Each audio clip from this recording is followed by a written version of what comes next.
English. Ok. E vou tentar. Ok. Pronto a começar, gente? Ok.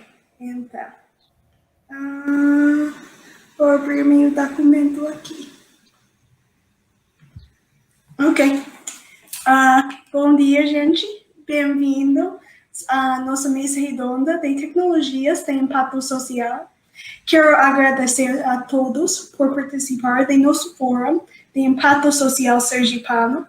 Vamos começar agora por algumas apresentações breves. Me chamo Alexis D'Alessandro e sou de Nova York e me formei em engenharia mecânica do MIT. E serei uma das mediadoras de nossa mesa redonda hoje. É um grande prazer estar aqui trabalhando com a ONG Casa do Bem, uma das ONGs maravilhosas que eu conheci durante meu tempo em Aracaju. Mari, César, quer se apresentar? Sim, posso me apresentar rapidinho. Gente, bom dia. Eu sou César Ricardo, sou daqui de Aracaju. É um prazer enorme ter todas essas mulheres incríveis aqui que vão trocar uma ideia gigante com a gente, vai ser muito rico. Eu sou gestor de projetos sociais, eu atuo com projetos sociais há uns quase 8 anos. Na minha jornada, né, nesse mundo, nesse universo, eu acabei acumulando alguns conhecimentos, algumas certificações na área de projetos, algumas norte-americanas, uma inglesa, enfim, a gente vai absorvendo vários conhecimentos. Escrevi um livro na área de projetos sociais, foi minha primeira experiência como escritor, então ainda sou, além de papai, vocês viram meu filhote agora há pouco, está causando ele. Eu sou escritor nas horas vagas, estou escrevendo um outro livro agora, então eu saí um pouquinho do eixo de projetos e estou escrevendo agora sobre organizações sociais, uma coisa muito maior. Então está sendo um desafio muito, muito divertido. Eu vou estar por aqui mediando essa conversa, vou ficar aqui no YouTube, coletando e sendo a voz do pessoal aqui do YouTube. Então pode contar comigo, tá bom? Cheiro! Tá bom. Então, estou feliz por apresentar Laís Fonseca, Juliana, não vou pronunciar isso certamente, Mitkiewicz e Juliana Cardoso, os palestrantes de nossa mesa redonda hoje. Tive sorte de trabalhar pessoalmente com cada uma dessas mulheres e fico absolutamente impressionada com o trabalho e a dedicação delas. Eu sei que elas têm muita experiência e conhecimento para compartilhar com vocês hoje. Então, agora, eu vou deixar elas contar um pouco sobre os backgrounds delas e sobre o trabalho que elas estão fazendo na área de impacto social. Laís, você pode começar? Claro. Muito obrigada, Alex, pelo convite, né, de participar dessa mesa redonda. Estou muito feliz de estar com vocês aqui e compartilhar um pouco da minha experiência. Então, falar um pouco do meu background de políticas públicas.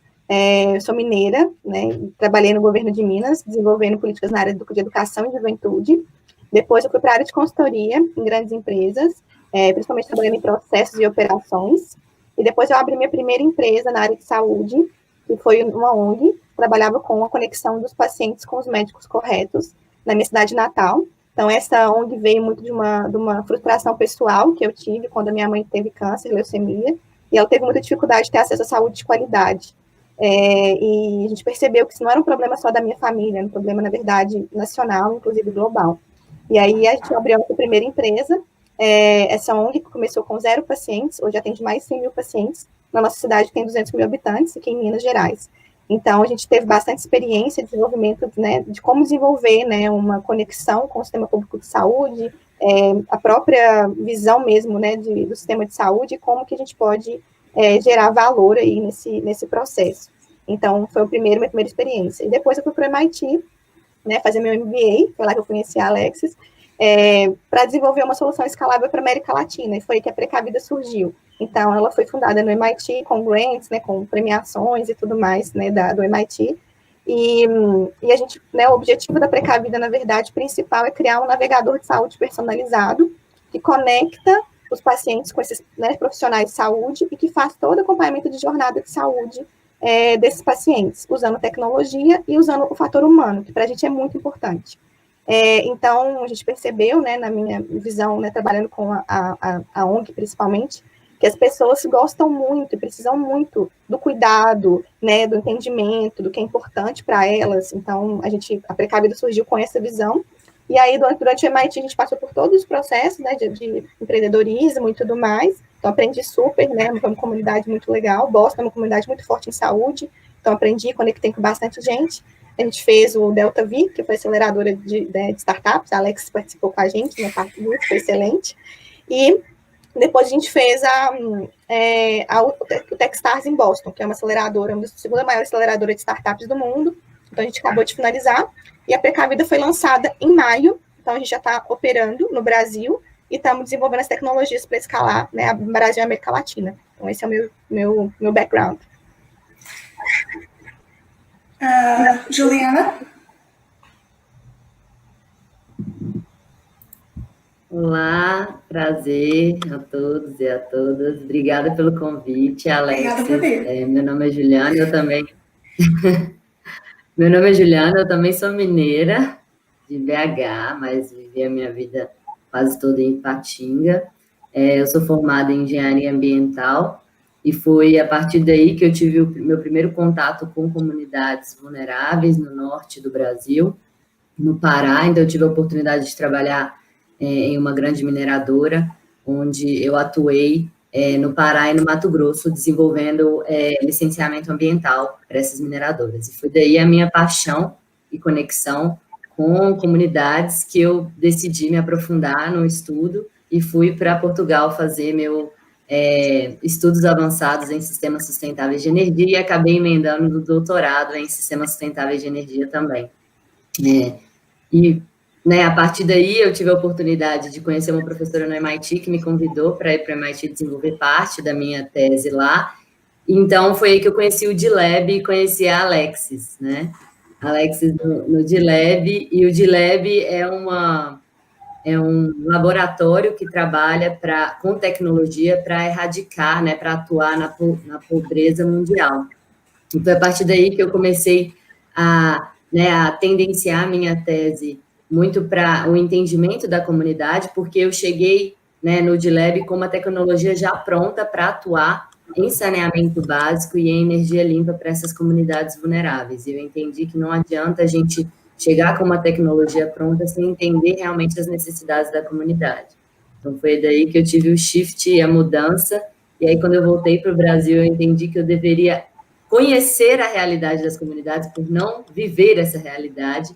Eu deveria conhecer primeiro, entender as necessidades da comunidade para poder co-criar soluções para aquelas necessidades que a comunidade colocava. E não desenvolver tecnologias que eu achava, sem conhecer o contexto, que eu poderia atuar. E foi a partir daí que surgiu também essa disciplina de design em contextos sociais, e que ontem foi a última aula da disciplina esse ano, é uma disciplina eletiva que acontece no INSPER, e a gente atua muito com foco na comunidade de Paraisópolis. Então, a ideia é a gente juntar um grupo de alunos, e alunos de diferentes contextos, não só alunos do INSPER, mas a gente tem alunos do INSPER, alunos do Albert Einstein, alunos da USP, da Unesp, alunos alunos moradores da comunidade. A gente põe todo mundo em uma sala. Nesse momento foi uma sala virtual, por causa das questões de pandemia, mas a ideia é a gente entender melhor os problemas da comunidade, do Complexo Paraisópolis, e propor soluções inovadoras e que tenham impacto nessa comunidade. Esse é um pouquinho da minha história, e muitíssimo obrigada, é um prazer estar com todos aqui. Juliana, você é a última? Muito obrigada pelo convite. Conheci a Alexis, né? Tive a honra de conhecer a Alexis aqui em Aracaju, sou professora da Universidade de Tiradentes já faz 21 anos, tenho formação na área de tecnologia farmacêutica, atuo no programa de pós-graduação em saúde e ambiente da UNIT, da Universidade de Tiradentes, em Sergipe. Esse programa, ele visa entender e buscar soluções para problemas complexos da sociedade no binômio saúde e ambiente, né? Então, eu trabalho com uma equipe multidisciplinar, interdisciplinar, com um olhar mais amplo do que uma farmacêutica só poderia ter. Então, eu trabalho com outros atores, e isso faz com que a gente consiga, a Juliana falou uma coisa importante, fazer esse olhar por todos os ângulos, né? E com isso a gente consegue ir além do que só a minha formação poderia dar. E isso, dentro desse programa de pós-graduação, a gente começou a trabalhar com os APLs. Eu não sei se todo mundo sabe o que é um APL, é Arranjo Produtivo Local. É um conjunto, né, de pessoas de um determinado território que tem a sua formação econômica, política, social, e que desenvolve atividades econômicas com vínculo de produção, interação, cooperação, né? E aí, aqui em Sergipe, tinha a oportunidade, logo quando eu comecei, que eu entrei no programa de pós-graduação, de trabalhar com apicultura. Para quem também não sabe o que é apicultura, é trabalhar com produtos que vêm da cadeia produtiva da abelha, né? Que a abelha pode estar produzindo. Então, tem o mel, o pólen, e aqui na nossa região em específico, a própolis vermelha. E aí, dentro, como era um programa de saúde e ambiente, a gente começou a trabalhar com esses produtos, com esse viés, com esse olhar da biodiversidade local, gerando conhecimento e agregando valor ao produto. Aí, o primeiro projeto que eu participei nesse contexto foi junto com um ecossistema, com a Codevasf, o Instituto de Tecnologia e Pesquisa, que é onde eu trabalho, a Federação Apícola, então, as federações, o SEBRAE. Então, todo esse conjunto de pessoas, juntamente com o professor Álvaro, que foi meu parceiro nesse projeto, foi desenhado um projeto grande, né, onde o SEBRAE e o ITP participavam com empreendedorismo, como manejar as abelhas, com capacitação para as pessoas, para os produtores de boas práticas de produção, com viés de sustentabilidade, com replantio de mudas, com controle de qualidade do produto produzido, com ajuda na venda dos produtos para as prefeituras locais. Os familiares eram envolvidos também com a implementação da estrutura para a produção e processamento do mel. Então, esse projeto era um projeto bem bacana, que envolvia muita gente, e aí a gente começa a perceber, eu saio do meu laboratório como farmacêutica e vou para a comunidade entender como aquele meu conhecimento poderia gerar diferentes saberes e diferentes processos em termos de qualidade e melhoria para a qualidade de vida do pessoal. Em seguida, depois desse projeto do mel, a gente entra no norte de Sergipe, na região de Brejo Grande, que era uma região com DH muito baixo, mas ela é perto do Rio São Francisco, ali da foz do Rio São Francisco, que eles produzem pólen e mel, e própolis vermelha, que é uma própolis diferenciada. E aí, comecei a trabalhar com esses dois produtos, né, e pesquisar sobre ele, e para vocês terem uma ideia, Sergipe não avançou, mas Alagoas avançou muito na própolis vermelha, e ela conseguiu ter a denominação geográfica do própolis vermelha, que tem, por exemplo, não tem o vinho do Porto, existe também a própolis vermelha de Alagoas. E isso agrega um valor onde a própolis verde, que é a própolis que vocês costumam comprar aí na farmácia para colocar na garganta, custa R$220 o quilo. A própolis vermelha, ela chega a custar R$1.000 o quilo. Então, ela tem um valor agregado 5 vezes mais do que a outra. E ela despertou interesse internacional para câncer de pâncreas, para várias outras atividades, e isso faz com que aquela sociedade que a produz possa ter uma rentabilidade e ter um produto com maior valor agregado e aquecendo aquela economia local. Então, esses foram os meus 2 primeiros estejos de tecnologia social. Ótimo. Obrigada por compartilhar um pouco sobre seus backgrounds. É claro que vocês têm muita experiência trabalhando com tecnologias de impacto social. Então, eu quero perguntar a vocês, quais tipos de tecnologia vocês acham terão o maior potencial de impacto social futuramente? Juliana, pode começar. Qual das duas? Você. Você falou primeiro, então é você. Bom, eu acho que o tipo de tecnologia, né, vai ter um maior impacto social, aquela que vai gerar autonomia para quem recebe a tecnologia. Sem autonomia, sem independência, sem liberdade de uso da tecnologia, eu não estou fazendo nada. Eu estou gerando uma tecnologia e estou deixando ele dependente de mim. Então, eu preciso transferir para que essa sociedade receba essa tecnologia, seja ela qual for, e aí sim ela transforme o entorno dela. Então, o tipo de tecnologia que tem maior impacto é aquela que quem recebe a tecnologia consegue autonomia e liberdade de crescimento, de utilização. Outro ponto que eu acho muito importante que a tecnologia tem que gerar, para gerar impacto social, ela precisa realizar sonhos, ela precisa transformar o entorno. Então, aquela sociedade que recebe, ela precisa entender ou se apropriar daquela tecnologia sendo feliz. Porque se for só para resolver um problema, mas que não melhore o dia a dia dela, que não a torne mais confortável ou feliz, se eu não transformo o dia a dia daquela sociedade, eu não causei impacto social, tá? E, no meu ver, assim, eu posso dividir em 2 tipos de tecnologia.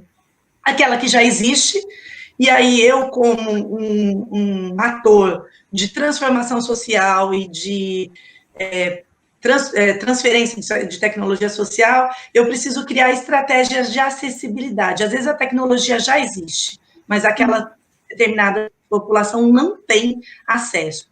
Então, eu acho que isso é um tipo de tecnologia importante, que é a acessibilidade de tecnologias que já existem.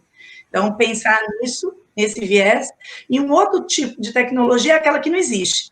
Então, eu entendo a dor, aí alguma das colegas já colocou, eu entendo a dor do outro, eu convivo com o outro, eu faço a imersão na sociedade onde eu preciso transformar, entendo a dor e aí sim desenvolvo uma tecnologia que não existe e que pode transformar. Então, essas duas eu acho que é os 2 frentes mais importantes, ter acesso e desenvolver para uma coisa que não existe ainda.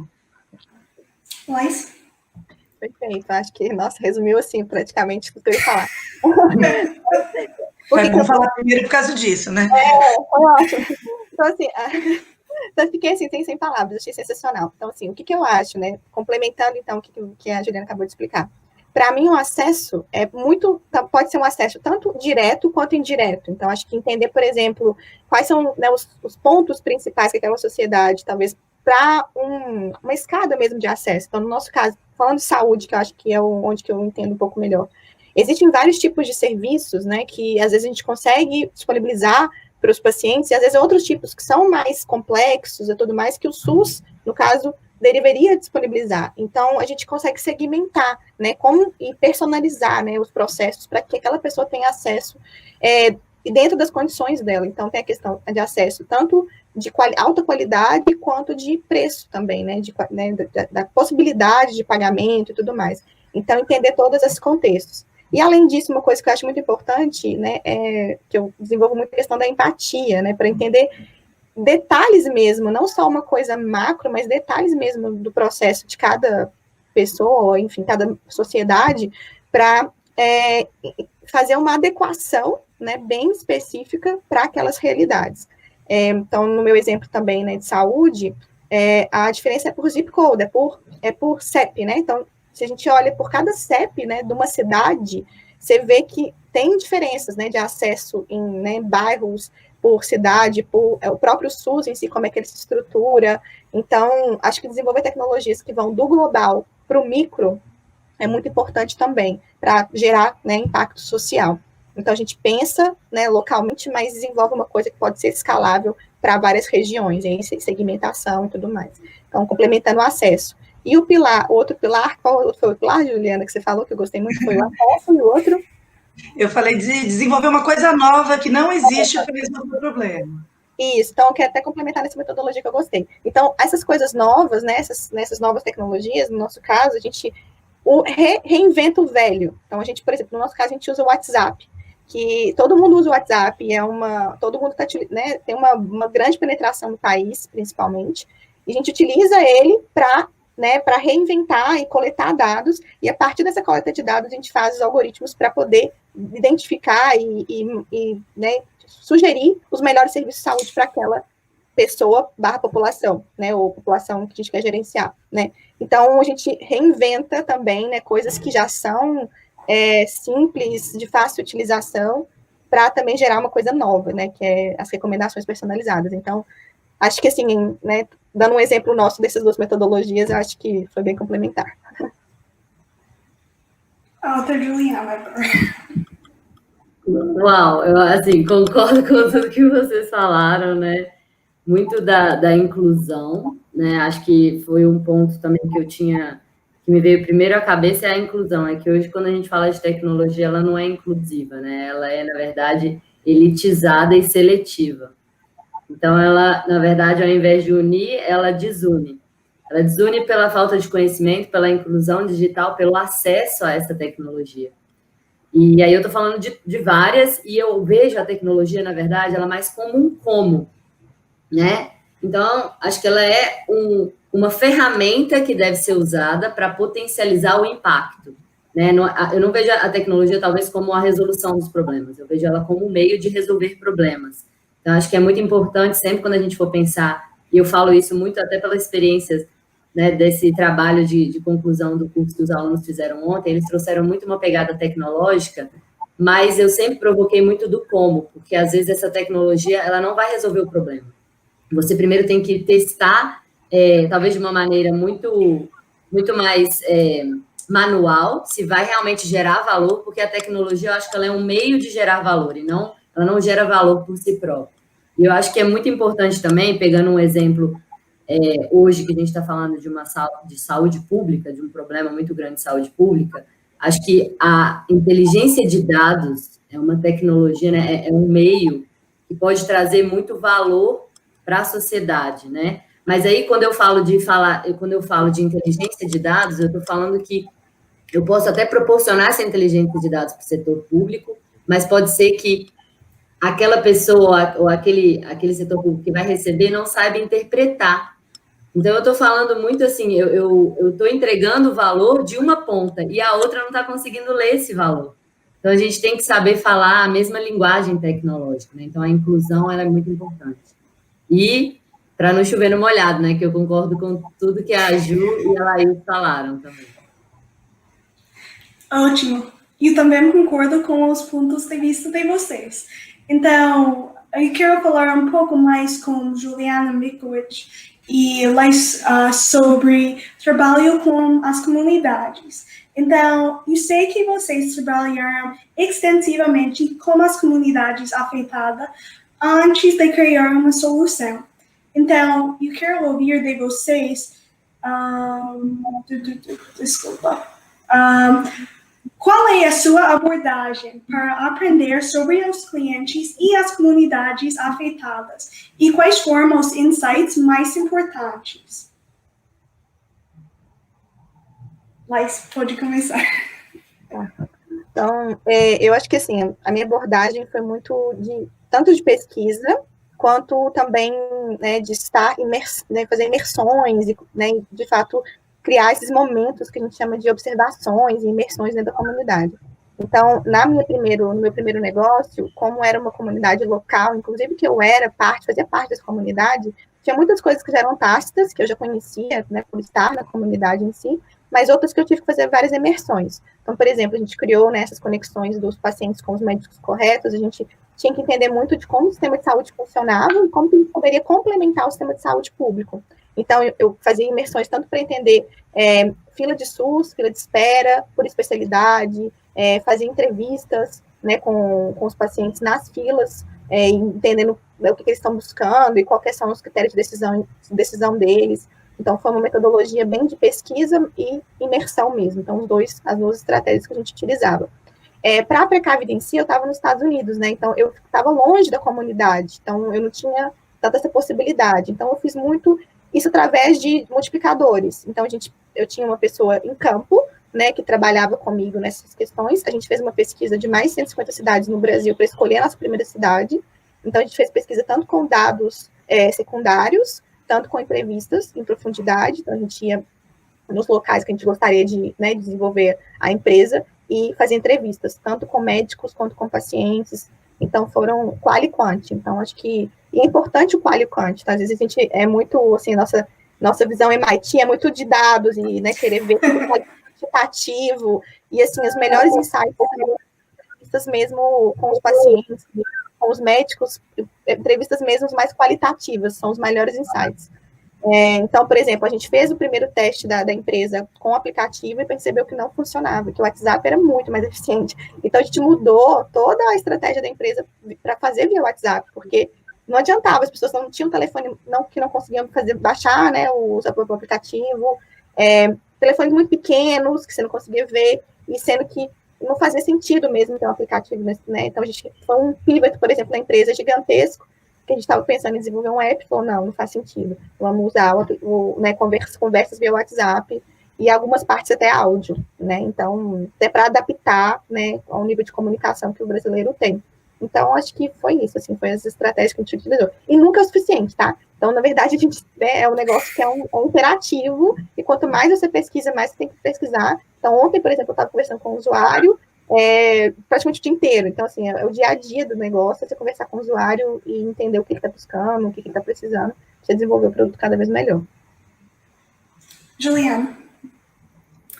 Eu concordo exatamente com a Laís, e aí, assim, olhando talvez com uma visão de professora, né, porque que eu talvez não desenvolvo, né, um produto ou um serviço para o meu usuário, mas eu tento passar esse conhecimento para os meus alunos, a gente aplica muito a metodologia de Design Thinking, que tem muito esse olhar, o olhar empático, né, acho que primeiro contato que você tem que ter é de empatia, e aí é muito observar a realidade que você não conhece, porque quando a gente está falando aí de trabalhar com alunos, inclusive, que não vivenciam essa realidade de comunidades vulneráveis, eu tenho que, primeiro, observar e entender o contexto, e aí como que eu observo? Através de pesquisas secundárias, de estudos, e aí levantamento de dados empíricos, né, de fontes confiáveis de informação, para depois eu ir perguntar, eu ir fazer a interação com os meus, com os usuários, com essa população que eu ainda não conheço, e aí eu vou perguntar, eu vou interagir por meio de grupo focal,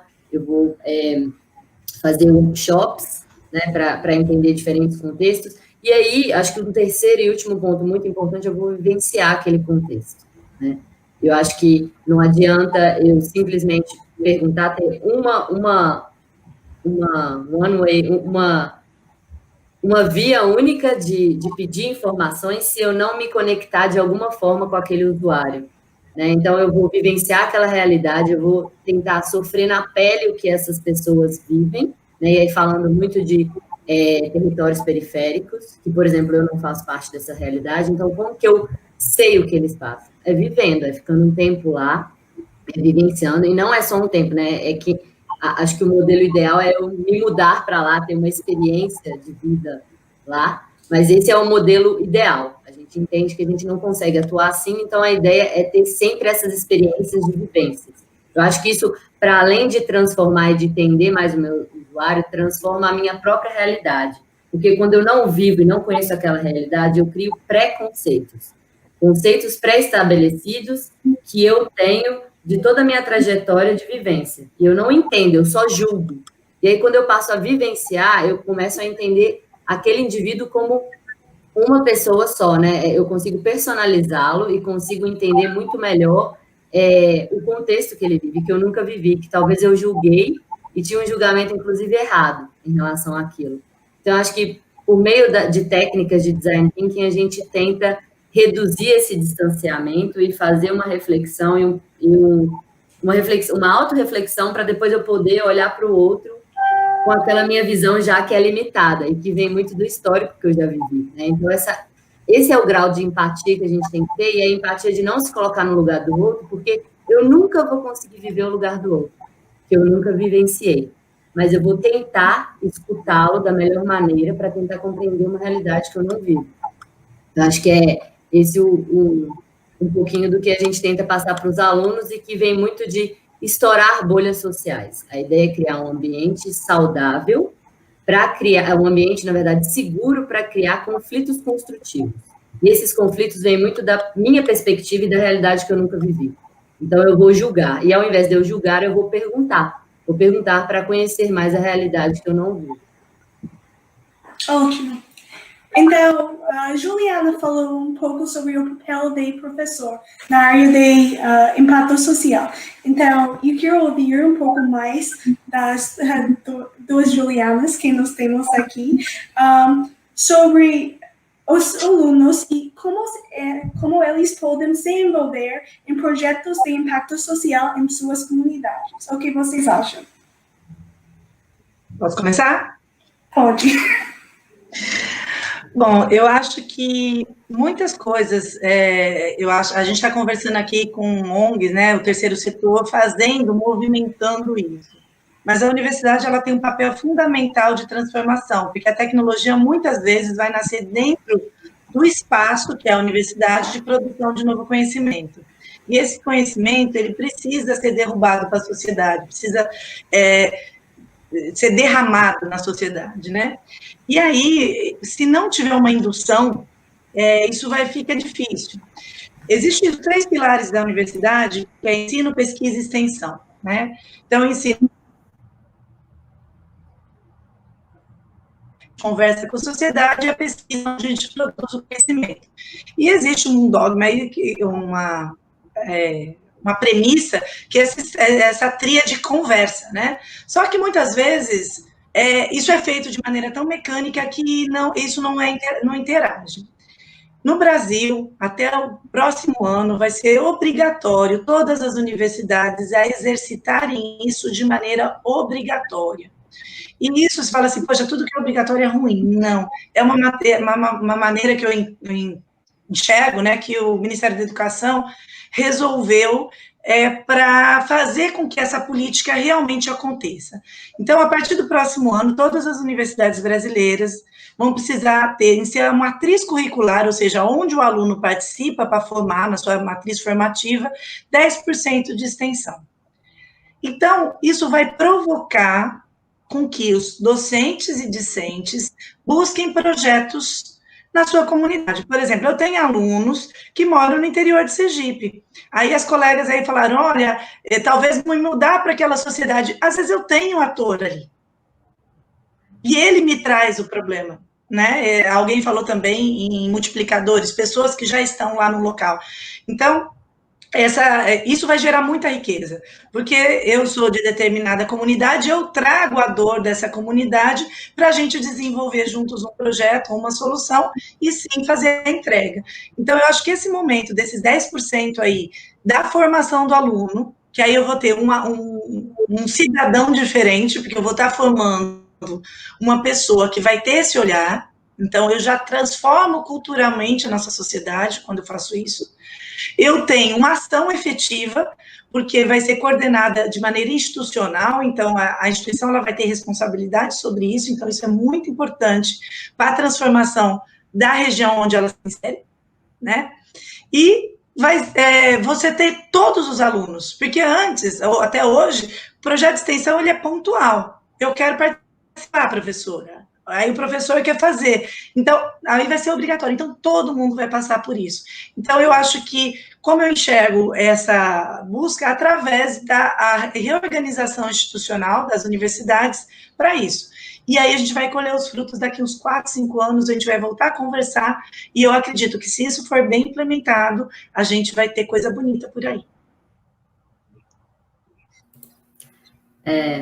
Eu super concordo com o que a Juliana falou, e eu só queria acrescentar que eu acho que isso está muito relacionado a hoje o sistema educacional tradicional que a gente tem, né, que não conecta talvez as áreas. A gente fala de silos de aprendizado. Então, eu vou aprender só engenharia mecânica, eu vou aprender só administração, eu vou aprender só biologia, né, dependendo do curso. Eu faço história, eu só vou falar de história. Então, eu acho que precisa, talvez, de um momento ao longo do processo educacional do ensino superior, até do básico e do médio, que a gente conecte esses saberes, né, que seja multidisciplinar. Acho que principalmente quando você decide que carreira você quer seguir, né. Aí eu foco muito, por exemplo, eu sou engenheira ambiental, eu foco muito nesse setor de engenharia ambiental, mas como que a minha área se conecta com as outras, para que a gente crie esses grupos multidisciplinares para realmente entender os desafios, né? Acho que não adianta mais a gente se especializar e não poder e não entender que a gente deve se conectar a outras áreas. Né? Então, assim, acho que só complementando o que a Juliana falou, eu entendo que ainda é muito distante, né? A gente ainda cria muito perfis de alunos por silos, e eu acho que um outro ponto também é a questão da inclusão, que hoje a educação e ensino superior não é inclusiva. Né? A gente tem aí um distanciamento gigante. E é sempre assim, quem estuda em escola privada, do ensino fundamental e médio, passa em escola pública. E quem estuda em escola pública, aí eu estou generalizando, claro, né? Mas os dados mostram isso, né? Passa em uma escola privada, talvez de ensino superior, que talvez não tenha tanto reconhecimento, não tem um nível que o MEC, né? Não tem uma nota alta do MEC. Então, acho que isso distancia o ensino, ele tem que ser mais inclusivo. Eu acho que a resolução desse problema de talvez estourar essas bolhas sociais e da gente poder entender melhor hoje que 80% da nossa população é classe C, D e E, né? E que como que a gente, né, rompe esse muro e como que a gente cria pontes. E eu acho que é por meio da educação. Então, a educação tem um papel extremamente relevante, como a Juliana falou, e eu concordo que é a partir da educação que a gente consegue entender melhor a nossa própria comunidade. Porque quando a gente fala, como que você trabalha na comunidade? Tá, eu moro num bairro que do lado já tem uma comunidade que eu não vivo, né, que eu não conheço, que eu desconheço. Como que a gente rompe essa barreira? Eu acho que é através da educação.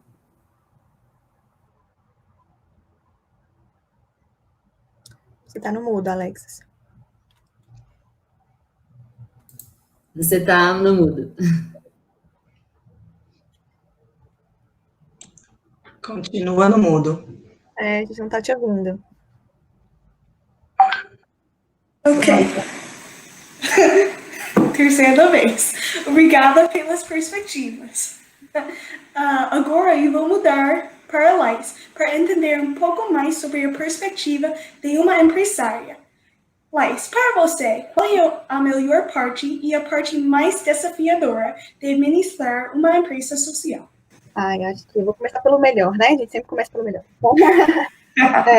Pelo melhor, o que eu percebo, né? Acho que criar uma empresa de impacto social, né, é uma questão muito forte de propósito. Né? Acho que as pessoas que se conectam com esse tipo de atividade vão ter um propósito bem maior, que é de entregar, né, algo que vai gerar mesmo, né, uma transformação, uma melhoria. Então, é muito bom estar no meio dessas pessoas, né? É motivante, é um lugar, assim, de realização mesmo, de sonho. Então, assim, as pessoas que se conectam com a empresa, as pessoas que conversam com a gente sempre têm esse viés de propósito. Quando esse viés de propósito, a gente atrai talentos, né? Pessoas como a Alex, que trabalhou com talentos, são pessoas que querem, né, fazer diferença, que estão, às vezes, cansados, né, de estar no mundo corporativo tradicional, e que querem, de fato, entregar um valor, né, para as pessoas. Então, eu acho que o propósito e o talento são as duas coisas que mais me motivam assim, a trabalhar com impacto social. E fora, claro, né, o desdobramento da sociedade, você vê o seu resultado, né, as coisas acontecendo, você vê as pessoas, no meu caso, melhorando de saúde e tendo, né, uma prevenção aí, no momento que ela poderia nem ter esse acesso. Então, eu acho que tem os três pilares, né, que é tanto o propósito, quanto talentos, quanto o próprio impacto que você vê, né, que retroalimenta nesse ciclo, para mim, que é o virtuoso. O ciclo negativo, as dificuldades que eu percebo, são as barreiras mesmo que fazem com que a tecnologia seja viável, né? Porque existe sempre uma tensão entre o impacto econômico, as questões econômicas e as questões sociais, né? Então, por exemplo, conseguir os investidores certos, que esse aconselhamento é um desafio muito grande, mostrar, né, que você tem seu diferencial e que esse impacto social é um diferencial da empresa, também é um desafio muito grande. Então, para mim, a atenção vai muito no econômico. Então, como mostrar, né, que é possível aumentar a base e ganhar ainda mais dinheiro com isso, né? Que acho que, no final das contas, como empresário, a gente quer gerar lucro e, né, gerar resultado financeiro para os nossos investidores, para a gente mesmo, para retroalimentar a empresa. Então, para mim, um dos maiores desafios é esse. E aí, pensando, né, em longo prazo, a empresa de impacto social tem um crescimento mais lento, no sentido de que o começo da empresa tem que ser estabelecido, as pessoas têm que acontecer para depois você escalar e desenvolver.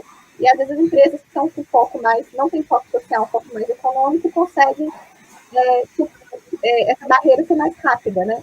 Então também tem isso. E aí isso vai muito na atenção também de pessoal, assim, né? Como que eu consigo viabilizar essa empresa e ao mesmo tempo gerar cada vez mais impacto para as pessoas que estão, entre aspas, né, sendo beneficiadas por ela. Então, para mim, são essas tensões, assim, acho que... E conseguir as pessoas certas, né, que vão, de fato, alinhar com a visão. Porque saúde é muito complexo, né? Tem muita gente que é muito focada em impacto social, tem a parte pública que é muito forte, e tem muita gente muito focada só no impacto econômico. Então, tem as tribos muito estabelecidas, assim, como que você faz as conexões, né, os bridges entre essas tribos, né, e, de fato, essas pontes que possibilitam uma inovação mesmo, né, a Precavida hoje quer reinventar, né, como que a saúde acontece no Brasil, né? Dá para ter qualidade, dá para dar acesso, né, e dá para ter rapidez, né? São os 3 pilares que a gente trabalha, né? Rapidez de acesso, qualidade, e fazer com que isso aconteça, né, para mais gente. Então, hoje eu fico, né, eu desço para a pirâmide, eu subo para a pirâmide. Então, onde que eu me posiciono, né? E como é que eu atinjo mais pessoas? E como que essa empresa, de fato, gera valor para os acionistas? Então, essa tensão como CEO é um dos meus maiores desafios. Obrigada, ótimo. Então, nós vamos mudar um pouco de assunto agora. Então, eu sei que agora é um tempo difícil para todos nós, mas porque todas nossas vidas foram interrompidas pela essa pandemia do Covid. No impacto social, nós estamos percebendo mais do que nunca a desigualdade em nossa sociedade e a necessidade de melhorar os sistemas de saúde e assistência pública. Agora, eu quero ouvir de vocês como a pandemia mudou seu trabalho e sua perspectiva sobre o papel das tecnologias em contextos sociais. Qualquer pessoa pode começar. Bom, vou começar então, já que sempre comecei, né? Nós precisamos nos ausentar do laboratório, né? Então, isso me fez ficar em casa. E aí, a professora Patrícia Severino, que estava aí no MIT, ela entrou em contato com uma equipe do Piauí, que estava de robótica, que estava desenvolvendo uma máscara para profissionais de saúde. Então, a Tron é uma startup de robótica educativa. Ela usou as impressoras 3D dela para fazer máscaras faciais. E aí, a gente, como profissional de saúde, entrou pensando qual o melhor polímero e tal. Escrevemos todo o processo com a Anvisa. Em 2 meses, a gente conseguiu desenvolver a máscara e autorizá-la pela Anvisa. E foi tão legal, porque a Tron ela tem essa pegada de impacto social, então ela viu que a demanda estava muito alta, porque é uma máscara reutilizável, então você pode lavar, e o profissional, cada um tem a sua, né? Então, o risco de contaminação e de geração de lixo. Então, tinha uma série de premissas interessantes, sustentáveis, e aí a Tron, ela conseguiu um investimento para produzir em grande escala. Aí já não era mais com o polímero que a gente fez, foi com outro polímero, e a cada 4 máscaras que ela vende, uma ela doa para prefeituras que não têm acesso. Então foi muito legal, porque a gente conseguiu, no momento que estava faltando EPI, né, que é essas máscaras, a gente conseguiu dar acesso a algumas populações que estavam sem. E até hoje eu ainda recebo e-mail e passo lá para a Tron. Muito legal. Ju, acho que a gente teve aqui, né, falando um pouco, então, da minha vida. Eu sou professora, mas eu também trabalho numa grande empresa, no Instituto Votorantim. Então, com a pandemia, né, acho que fora o trabalho que antes era feito no escritório, agora é feito em casa, triplicou, né, assim, triplicou. Então, eu senti muito, porque hoje eu não saio daqui, eu não tenho aquele, vou embora para casa, a minha jornada de trabalho está encerrando esse horário, ele não tem mais esse horário para se encerrar, então eu tenho que conciliar com as tarefas domésticas, que também aumentaram, né, assim, não é que aumentaram, é que antes eu não dava tanto valor para a limpeza da casa, talvez é porque eu nem tinha tempo de ter um olhar mais criterioso, e agora eu tenho. Então, para mim, triplicaram, principalmente porque com o Instituto a gente tem atuado diretamente nas ações contra o Covid, então, no direcionamento das doações que a empresa fez, e como professora a gente também tem tomado todas essas medidas, assim, se adaptado, porque a aula online, para mim, nunca foi uma coisa normal, né? Então, assim, eu nunca dei uma aula online. Como que eu engajo? A maneira de engajar os alunos é diferente, a maneira de perceber os alunos é diferente, a maneira de avaliar os alunos é diferente. Então, hoje, né, nesse primeiro momento, a gente não cobrou presença, então, como que eu avalio? E o aluno fica com a câmera desligada, porque eu também não posso obrigar ele a ligar. Eu nem sei se ele está me assistindo. Então, acho que foi um momento de revolução no sistema educacional, e aí eu estou falando do setor privado, né, que eu tenho conhecimento, que a gente teve que se reinventar muito rápido. Então, em uma semana, o INSPER já estava atuando com as aulas online, e a gente tendo que trabalhar 3 vezes mais para também poder se adequar a como passar a informação da melhor maneira para o aluno. Então, acho que esse foi um ponto muito importante, e claro que a gente também teve as ações que a gente também fez no Fab Lab, muito relacionadas ao que a Juliana também compartilhou, de prototipar soluções que pudessem ser escaláveis, e hoje também a gente teve um projeto, que é o Projeto Campo Favela. O Projeto Campo Favela, que foi uma iniciativa dos alunos e aluminais do INSPER, que levantou 368 toneladas de alimentos para famílias carentes nesse momento de pandemia. Então, a gente teve aí várias ações, tanto em conjunto com as instituições, quanto de parceiros, de todos os estudantes e os ex-alunos da instituição, que também, acho que, assim, esse momento solidário, ao mesmo tempo que foi muito ruim, né, a pandemia está sendo muito ruim, acho que está trazendo muito impacto negativo, mas eu acho que gerou um impacto, e aí, então, tentando olhar os pontos positivos da pandemia, que é difícil, mas acho que gerou uma onda de solidariedade muito grande. E aí eu falo até por mim mesmo, que eu acho que eu nunca tinha doado tanto na minha vida inteira, eu nunca doei tanto, e nem é doar, eu acho que o senso de colaboração e do coletivo também foi muito grande. Então, essa proporcionou também muita união e muita ajuda entre professores. O que você está fazendo que eu posso melhorar na minha aula? Desde isso até mobilizações maiores, como essa que eu citei, que criam realmente um senso humanitário muito importante, né? Que talvez a gente estava precisando e não teria se não tivesse a pandemia. Tentando olhar para algum olhar, né, bom dessa pandemia toda. Legal, concordo. Acho que a questão da mudança da postura, né, das pessoas em relação à colaboração, então percebi muito isso também, assim. No meu caso, especificamente, eu estava desenvolvendo uma ideia praticamente pronta com um modelo de negócio, e a pandemia veio, mudei praticamente, em 2 semanas, mudei o modelo de negócio inteiro. Então, assim, foi uma loucura, que eu estava em lançamento da empresa, estava em Boston, quando aconteceu, então pessoalmente eu estava sozinha, né, num ambiente que, assim, nada, a gente é um estrangeiro, né, num país, e não tem, né, nenhum amigo, nada para contar, então acho que também teve uma questão pessoal aí de estar sozinha, muito ruim. E aí, depois disso, né, voltando para o Brasil, no meu caso, readaptando, criando um negócio que é diretamente relacionado à pandemia. Então, assim, então foi um desafio muito grande, a gente mudou mesmo o modelo de negócio, a gente não trabalhava com telemedicina, a saúde inteira transformou, e as pessoas praticamente, né, vivenciando, né, a telemedicina. Teve um processo educacional com os nossos pacientes muito grande, né, de ensinar eles a utilizarem a tecnologia, de fazer todo, né, o onboarding deles em telemedicina, enfim, então a gente teve esse desafio, estamos tendo ainda, né, e aí não foi mais ou menos essas questões principais, assim, de criar uma nova tecnologia, eles darem esse suporte. A gente sabe que tem muitos pacientes que estão em casa ainda, no sentido de não fazendo seus acompanhamentos na parte crônicos, então a gente vê que, né, isso talvez vai vir uma segunda onda aí de doenças e tudo mais, de pessoas que não se cuidaram durante a pandemia, por medo mesmo, de exposição e tudo mais, ainda a gente tem muito isso. Então mudou, assim, acho que a Precavida mudou, assim, o olhar dela, de como é que ela ia atuar na sociedade.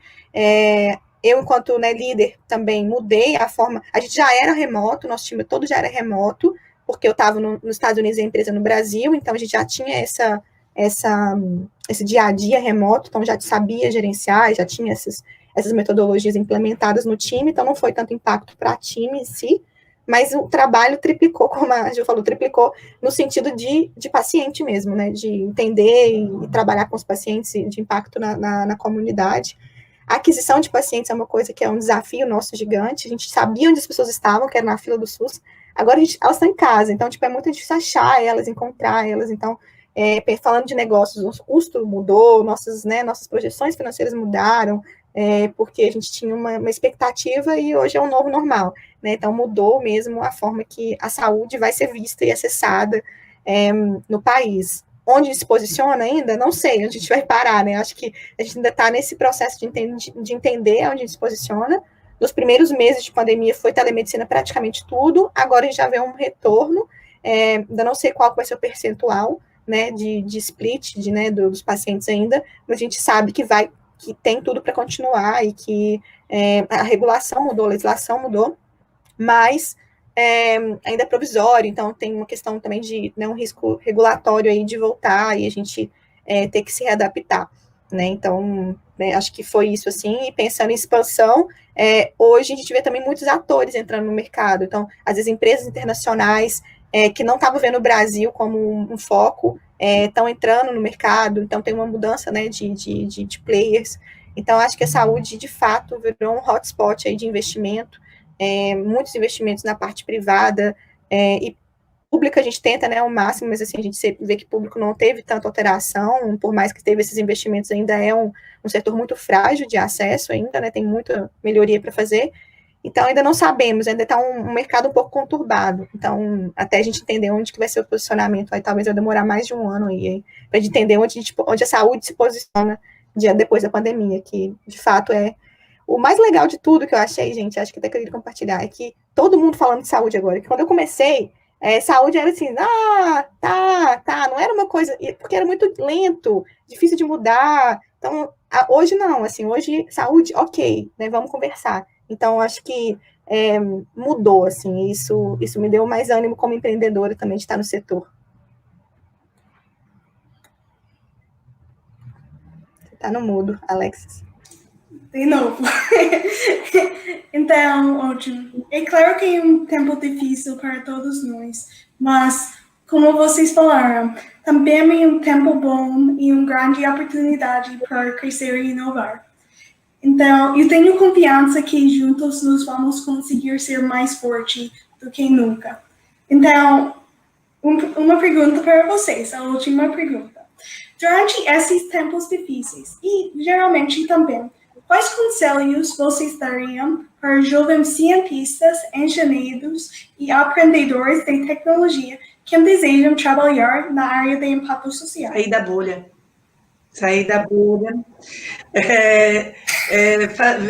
dar os 360 graus, olhar em outras perspectivas, né? Entender o mundo com outro prisma, sentir outros cheiros. O que você fez, você é uma inspiração, Alexis. Você saiu do seu espaço e você não veio só para o Brasil, você veio para o Nordeste do país, no menor estado da federação, entendeu? Enquanto estava todo mundo buscando a USP, buscando as grandes instituições, você escolheu a Universidade de Tiradentes, entendeu? Então, você quebrou preconceitos. E isso, acho que Ju falou, sobre o pré-conceito, né? A gente tem um conceito daquilo porque a gente não conhece. A gente não sabe que pode ter qualidade, que pode ter transformação em conhecimento dentro de uma coisa mais simples possível, né? Eu sou farmacêutica, a gente trabalha com etnoconhecimento, onde a gente vai através dos índios, das pessoas mais simples, elas trazem conhecimento para a gente. E a gente tem um preconceito de achar que só o erudito sabe. E isso é uma mentira muito grande, né? Então, eu falo que eu aprendo com meus alunos todos os dias, eles sabem muito mais do que eu. né? Eu me retroalimento o tempo inteiro. Então, é sair da bolha. Eu acho que o principal conselho que eu daria para qualquer jovem que interessa a área, saia da bolha, vá conhecer, namore pessoas de outras instituições, de outros países, de outro local, com outras profissões, você vai conhecer muita coisa. Vai ser muito bom. Ai, eu vou aproveitar esse gancho aí da Ju, super inspirador, que eu concordo 100% com o que ela falou. E, Alex, você é realmente um grande exemplo disso, né? E sair, talvez, de uma bolha que é o sonho, talvez, de todo jovem aqui no Brasil, de ir para os Estados Unidos, né? Que tem aquele sonho que nem conhece, mas já quer ir. Não sabe para quê, mas já quer ir, né? Eu acho que assim, é incrível o que você fez, e eu acho que só complementando hoje, acho que nesse momento de pandemia, a gente está vendo aí as reais lideranças do país, né? As verdadeiras lideranças. E são as lideranças locais, né? Quem que está realmente transformando? A maior parte da população que está sofrendo são as regiões periféricas. E quem que está fazendo, quem está atuando para isso não acontecer? Quem que está atuando contra a pandemia nessas regiões, né? Acho que não é o poder público, talvez deveria estar mais atuante, né? É as lideranças comunitárias. Então, acho que aprender com essas lideranças comunitárias é realmente sair da bolha, e sair da bolha não é uma coisa fácil, porque a gente quer continuar na nossa zona de conforto. Então, só continuando, talvez muito do que a Ju falou, como que eu saio da minha zona de conforto? Não é um processo fácil, não é um processo sem dor, vai doer, vai incomodar, mas é isso, é sair, é dar um passo, né, um passo adiante, talvez utilizar algumas metodologias aí como professora de novo, até a teoria U do Otto Scharmer, que vem do MIT, né, que é você escutar muito, né, aprender para fazer a teoria da mudança, né, você conseguir mudar, você fazer a jornada do herói, você passar pela teoria U para poder se provocar o ambiente que você vive. Não, bacana, concordo, assim, eu me vejo muito feliz, assim, de estar nesse grupo aqui, porque eu conheço praticamente todo mundo aqui, tirando a Juliana, que eu não conheço pessoalmente, a Juliana Cardoso, eu gostaria também de conhecer, e vejo, né, todas as pessoas que eu vejo de sucesso, né, realmente geraram valor para a sociedade, elas se desafiaram, saíram da bolha, e fizeram jornadas, né, tanto internas quanto externas. Então, assim, a minha dica é arrisque-se mesmo, principalmente jovem, né? O jovem tem um mundo pela frente. Então, assim, você pode sim, né, ir para um caminho tradicional. Então, falando da minha trajetória, eu fiz concurso, fui funcionária pública, né, saí do governo para ir para a área privada, depois empreendendo socialmente, agora empreendendo com startup, negócio escalável. Então, ou seja, 4, 5 mudanças de carreira, né? Eu tenho 12 anos de carreira, então, tipo, mudanças muito rápidas. Então, assim, o jovem é dinâmico, né, ele tem que testar, ele tem que aprender. Então, assim, e se permita errar. Eu acho que o grande ponto é se permita errar, porque vocês vão errar e muito, e errar é o melhor passo para você atingir sucesso. Então, erre rápido, né, teste, se desafie e se conecte com pessoas que têm essa visão também, porque às vezes a gente vai, né, com alguma referência muito específica, tenta criar, né, a trajetória que seu pai quer, que sua mãe quer, né, que é aquela vida, né, ser professor, ou ser, não precisa ser só professor, assim, mas ótimo, falando isso, né, ser advogado, ser engenheiro, ser médico, não, né, acho que viva outras realidades, tente criar, né, novas coisas, que vocês podem, que estão no começo da carreira, e isso vai ditar muito lá para frente, né, o que vocês vão, né, o horizonte que vocês vão abrir. Então, eu desafio vocês a desafiarem mesmo, constantemente, assim, e fazer cada vez melhor, né, dentro do que vocês aprendem. Então, acho que é isso, se conecte com pessoas assim. Então, quem quiser empreender socialmente, pode mandar um e-mail para mim, nós estamos aí, né, socialmente. Ótimo. Então, vamos